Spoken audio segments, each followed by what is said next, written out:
Aujourd'hui, je ne veux pas intervenir sur le BS, le budget supplémentaire qui a connu une augmentation, cette fois-ci significative. Je ne sais pas à quelle providence.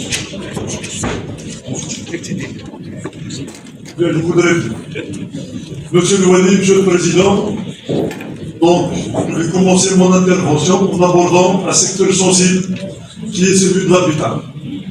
Notre wilaya, à l'instar des autres wilayas du pays, a procédé à l'occasion du 72e anniversaire de l'indépendance nationale à la distribution d'un nombre important de logements, ce qui dénote des efforts fournis.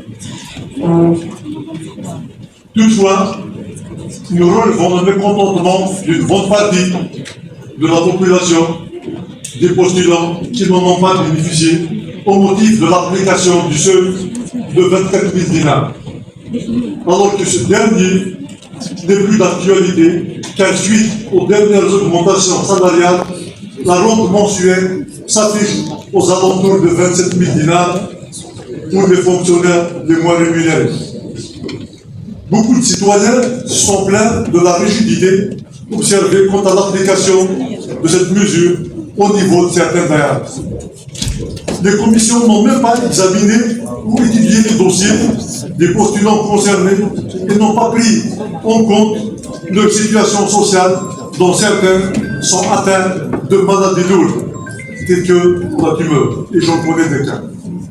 Il y a également des cas de malades chroniques et des citoyens qui n'ont pas du tout de toit et sont devenus par la force des choses des nomades.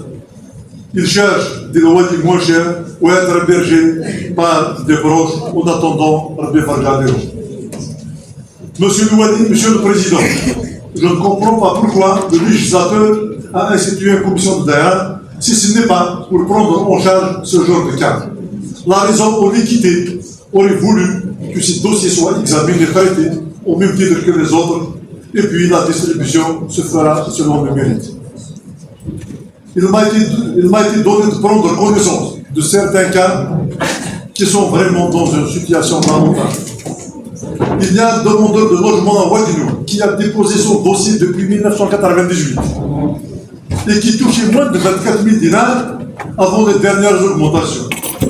Mais il n'a jamais eu la chance d'en bénéficier au moment où des demandeurs qui n'étaient pas encore nés en 1998 sont attributaires.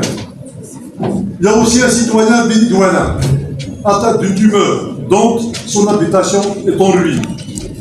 Il touchait moins du seuil auparavant et il fut duré sur la liste d'attente de 2017. Se voit malheureusement en 2024 éliminé après tant d'attente. Monsieur le Wali, nous savons pertinemment que dans certaines daïras, les commissions d'attribution ont agi avec souplesse et ils ont fermé l'œil sur ces critères, que j'ose qualifier d'exclusion. Donc pourquoi les autres ne font pas de la sorte? Dans ce cadre, je vais avancer un argumentaire réglementaire valable, à savoir la loi de finances de 2022. Dans son article 31, elle stipule que l'article 104 du Code des impôts directs et taxes assimilées est modifié et complété comme suit. Bénéficie de l'exonération entière de l'impôt sur le revenu global, les revenus ne dépassant pas 30 000 dinars. Bénéficie d'un deuxième abattement supplémentaire des revenus dépassant 30 000 dinars inférieurs à 35 000. Cet abattement est relevé à 42 500 pour les travailleurs ayant un handicap physique ou mental, pour les sourds-muets, etc. À la lecture de cette loi, on comprend bien que cette frange de salariés est considérée comme personne à faible revenu ou des cas sociaux carrément. Et bien sûr, le hic est que le tamis ou le filtre de l'administration n'attrape que les travailleurs du secteur public. Sinon, les personnes travaillant dans le secteur informel échappent au contrôle des commissions et du fichier national. Et là, je me pose la question, comment se fait-il que pour notre taroir de l'aide de 10 000 dinars du mois de Ramadan, on fait appel au fichier des cartes grises, mais quand il s'agit de logements sociaux, les revendeurs de voitures arrivent à en bénéficier. Parce qu'il y a beaucoup aussi de citoyens qui travaillent dans le secteur privé, arrivent à se faire délivrer payent moins de 24 000 dinars au fond des cessations d'activité temporaire. Donc cela bénéficie de leur mention, alors que ceux qui sont dans la nécessité n'en bénéficient pas. Pour clore ce volet, je vais adresser une question à M. le Président de la POI.